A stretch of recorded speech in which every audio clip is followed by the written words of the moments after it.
Hi everyone, I'm attorney Aiden Durham with 180 Law Co. in Colorado. In case you're not aware, you are watching All Up in Your Business, where today I'm going to teach you a very important lesson, going to give you my 100% guaranteed, no questions asked way that you can waste a few $100s today. Before we get into my guaranteed way to waste a few $100s today, a few important things. If you haven't already, please do subscribe and click that little bell so you get notified anytime I post a new video. You can also check the description for links to additional information and resources. Make sure you follow me on Instagram at All Up in Your Business as well. And while I am a lawyer, I am not your lawyer. The stuff I talk about in my videos should not be taken as a substitute for actual legal advice. If you need help with any legal situation, you should consult with a lawyer who's licensed in your state. All right, so there I was one day last week, minding my own business, scrolling through Twitter as I normally do, trying to do anything I can except actual work, and I come across a tweet from one of my favorite Twitter trademark friends, Ed Timberlake. He is a master at letting us all know about interesting, questionable trademark applications and things like that, and this was nothing different. He showed us this wonderful application for this trademark. I'm going to read it out loud. If you're sensitive to harsh language, I'm sorry. The trademark is Harley fucking Davidson. Now, why, you may ask, is this such an interesting trademark? Why is this worthy of being tweeted? Why is this something that would catch my attention or maybe any other trademark lawyer's attention? We're going to talk about why. I wanted to learn more. I wanted to see what this application was all about, so I clicked through to pull up the trademark record with the USPTO so I could see some more of the dirty details behind this application. Oh, hi there, little bird. Let me ask you a question. When you see the trademark Harley fucking Davidson, what's the first thing that comes to mind? I bet for both of you it's Harley Davidson. You know, the very well-known popular motorcycle brand Harley Davidson. Like you, of course, that was the first thing that came to mind for me as well. So I'm wondering, okay, this has got to be an application from Harley Davidson, the actual Harley Davidson company. I don't know if that's the actual name of the company, but the company that owns the actual Harley Davidson brand, this must be an application from that company, right? So I click into the applicant owner information to confirm my suspicion. This must be an application from the actual Harley Davidson brand, right? No, it's not. It's not. I'm going to, scratch out the information of this person who submitted the application, but take my word for it, it's not the Harley Davidson company. So what's the problem with this? What's wrong with this? Well, like I just mentioned, if you see this and your first thought, the first thing you go to is, oh, Harley Davidson, that tells us there's probably some kind of likelihood of confusion there. Really, the whole idea, the whole concept behind trademarks, trademark infringement, for the most part is likelihood of confusion. When consumers see one trademark, are they going to associate it with another brand, associate it with another trademark? Will they get it confused with another trademark or with the goods and services of another company? And that's usually going to be true when your trademark incorporates the entire trademark of another company. That's not always the case. You know, putting a word in the middle of two other words can sometimes be enough to avoid likelihood of confusion and maybe isn't going to be considered trademark infringement. But with a very well-known, very famous brand like Harley Davidson, putting a word in between Harley and Davidson almost never is going to make it okay or make it not trademark infringement or make it something that's going to be acceptable to the USPTO. My investigation didn't stop there, of course, because I'm a curious, nosy person. I wanted to see, okay, all right, what's this Harley, not Harley Davidson trademark going to be used with? So we click into the goods and services and oof, oh boy, okay. Another red flag there. We can see on this application the goods and services are described as, I want to brand and to sell hats, caps, and t-shirts and shoes. I have a printing company as well.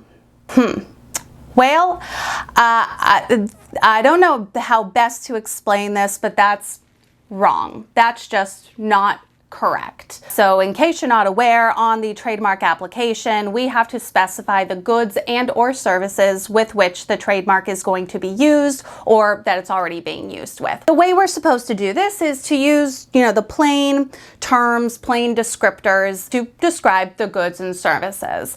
What we don't usually do is start it off by saying, I want to brand and sell this and that, or I have this kind of a company. That's just the easiest way to put it. That's just not correct. That's just the wrong way to do it. The other problem here is that most clothing items fall under International Class 25. It doesn't fall under Class 25 is printing company.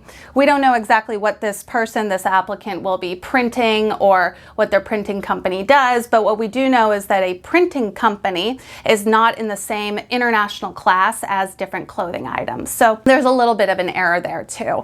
So, I'm thinking, oh, this poor person, they went to the process, they attempted to file this trademark application on their own. That's not an uncommon thing, and as often happens, they didn't do it very well. They messed some things up. But no, I kept digging and I wanted to make sure, there's no way an attorney filed this, right? This had to have been someone, not a lawyer, doing it on their own. And so I checked the attorney correspondence information. I see, oh, okay, good. At least I know this wasn't a lawyer that filed this and did everything so improperly. But I see something a little more disheartening. We can see there's the applicant's information, but also hidden in there is this trademarkengine.com email address, which tells me, oh, this person used a nice service called Trademark Engine to file this trademark application. If you're not familiar with Trademark Engine, it's an online trademark filing service, kind of similar to a LegalZoom or these other online services that say they will, submit a trademark application on your behalf for a fraction of the cost that it would be to have an attorney do it. Which that in itself, yeah, you're going to save a lot of money versus working with a lawyer, sure. But you know what else is going to happen? You're going to end up with a complete garbage application like this poor person did. I told you Trademark Engine is an online trademark filing service. What they are not is a lawyer. They're not a law office. They are not attorneys. We know this because there is a disclaimer at the bottom of their webpage that says so. There's also a lot of language in their terms and conditions making it clear that they are not lawyers and they can't give legal advice. Because if they were, they would have done a very poor job at advising this person to not file this application. Had this person spent 30 seconds consulting with a trademark lawyer, like myself, for example, I would have seen, oh, you want your trademark to be Harley fucking Davidson? No, that's hardly fucking not going to happen. For 1,000,001 reasons, you're not going to be successful in getting a trademark registration for Harley fucking Davidson, unless you are in fact the Harley Davidson company, or you have their consent, or some, maybe partnership, some kind of joint thing going on with the actual company. Outside of that, there's quite literally no way in hell you're gonna get a trademark registration for this, so don't even bother wasting your money. The other thing I would have said is, okay, I see that you want to brand and sell shirts, caps, hats, and you also have a printing company. Okay, well, here's the proper way for us to put that description, put those goods and services into your application so they'll be accepted.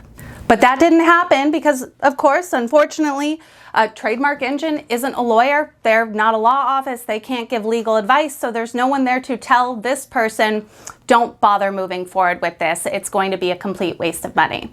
Instead, they charged this person $350, which is the USPTO filing fee for a TEAS regular standard application, which is $100 more than the TEAS Plus application, which this person probably could have actually used. So this person paid that $350 filing fee on top of Trademark Engine's fee, which currently the cheapest package or service that Trademark Engine has available, I believe, is $99.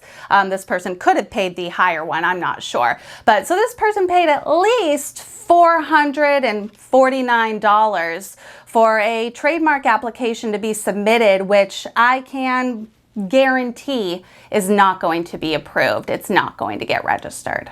Now, my point in this video, this isn't a let's bash Trademark Engine video or a LegalZoom or any of these trademark filing services. That's not my main point here. My main point really is for you all to understand, really recognize and understand what you're getting when you're working using a service like Trademark Engine to file your trademark applications. With respect to the goods and services, the description here, what I am assuming happened, I don't know for sure, I'm guessing this is what happened.